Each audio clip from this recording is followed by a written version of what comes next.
এই শহরে প্রতিদিন কত শত গল্পই তো লেখা হয়, কিন্তু সেই নারীর ভালোবাসা ব্যাখ্যা করতে পেরেছে কজন? যে মানুষটি স্বামীর সবচেয়ে খারাপ সময়েও ছেড়ে যায়নি, কিন্তু মাত্র কয়েক সেকেন্ডের একটি ভিডিও যেন সেই ভালোবাসার গল্পকে ছড়িয়ে দিল দেশ জুড়ে। কোনো এক মামলায় গ্রেফতার হয়েছেন স্বামী, যে মানুষটিকে ছাড়া এক মুহূর্ত থাকা যেখানে দায়, সেখানে ছেড়ে যাওয়ার প্রশ্নই বা কিভাবে ওঠে? না, সে প্রশ্ন তোলেননি তিনি। স্বামীকে একটু সাহস দিতে সোজা চলে গেলেন আদালত প্রাঙ্গণে। স্বামীর হাতে চুমু খেয়ে যেন মনের ভাষায় বলেই ফেললেন, সবাই ছেড়ে যায় না, আমি আছি তোমার পাশে, এত চিন্তা কিসের? শুনতে অবাক লাগলেও স্বামী স্ত্রীর এমন সীমাহীন ভালোবাসার দৃশ্য মুহূর্তেই ছড়িয়ে পড়ে সামাজিক মাধ্যমে।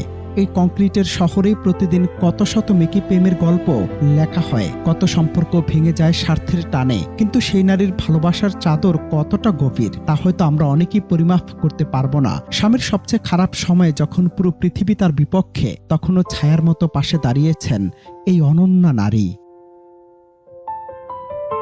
এই দৃশ্যটি আমাদের এক চরম সত্যের মুখোমুখি দাঁড় করায়। আজকের দিনে দাঁড়িয়ে যখন অনেকেই সম্পর্ককে অর্থ, সম্পদ বা সামাজিক মর্যাদা দিয়ে মাপার চেষ্টা করেন, তখন এই সাধারণ দম্পতি দেখালেন ভালোবাসার আসল ব্যাকরণ। কিছু মানুষ পৃথিবীতে আসে শুধুমাত্র নিঃস্বার্থ সম্মান আর ভালোবাসার টানে, যেখানে ছেড়ে যাওয়ার চিন্তা তো বহুদূর, বরং কষ্টের দিনে আরো বেশি আষ্টে পৃষ্ঠে জড়িয়ে ধরাই তাদের ধর্ম।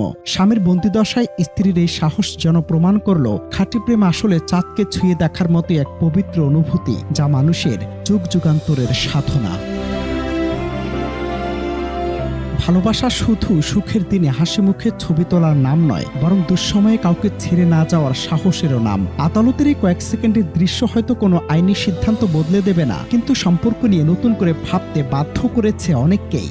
কারণ জীবন বারবার প্রমাণ করে অর্থ, অবস্থান কিংবা সময় সবকিছু বদলে যেতে পারে, কিন্তু সত্যিকারের ভালোবাসা সে যে সীমাহীন পরিধির এক মহিমান্বিত বৃত্ত, যেখানে ভালোবাসার গল্প লেখা হয়।